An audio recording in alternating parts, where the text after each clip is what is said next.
Hi, I'm la mamma di Pino. Today's recipe is going to be pizza di patate. In English, it's potato pie without the crust. This recipe comes from my mother-in-law. She comes from a little region in Molise, and it's called Baranello. And I learned this from her. In the potato that I already mashed, I'm going to put a stick of butter. Now the potatoes are still a little bit warm, so the butter is going to melt very easily. Now I'm going to put in here a little pinch of salt, just like that, because you're going to get the flavor from the cheeses and the meat, and you don't need a lot. I put a little bit of pepper. There you go. Now I'm going to beat the eggs, just like that, just to break the yolk. I'm going to put them in the mix.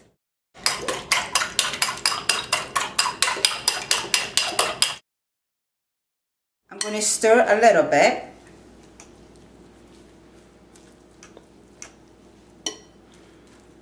Okay, now I'm going to use the mortadella meat.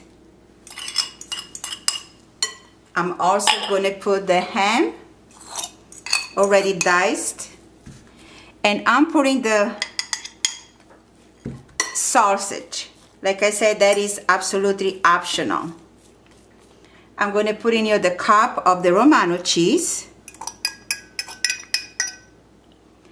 and the Parmigiano cheese, and I'm going to try to stir everything.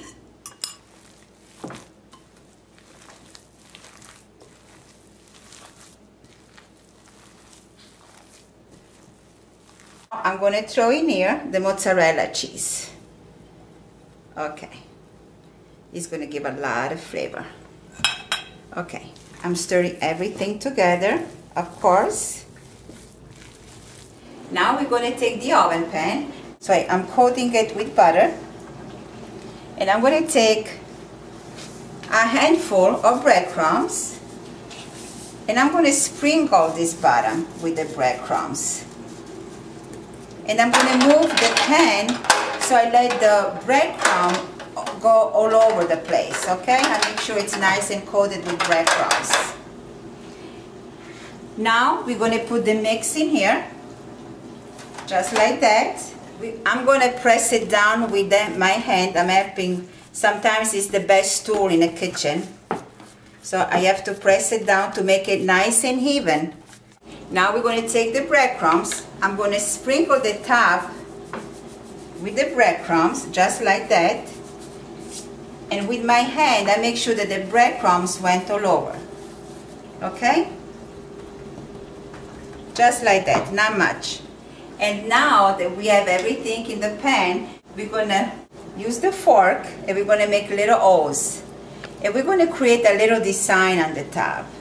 I think that helps to get the air inside the potatoes. And we're going to go one time this way all over. We're not going to skip any part of it. And then we're going to turn the pan, and we're going to go on the other way. So without knowing it, you're creating little squares.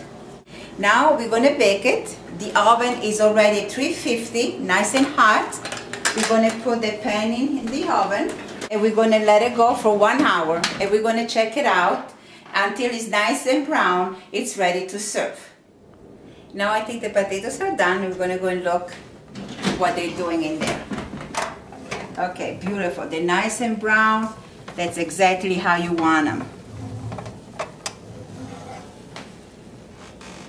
Now we're ready to serve. We're going to cut this, and I'm going to make squares out of it. I think with this kind of amount, you can serve easily about 12 people. So I'm going to put it in a platter. You have a lot of ingredients in there, so that's all you need, and you have a complete meal. I hope you like it, enjoy it. Buon appetito!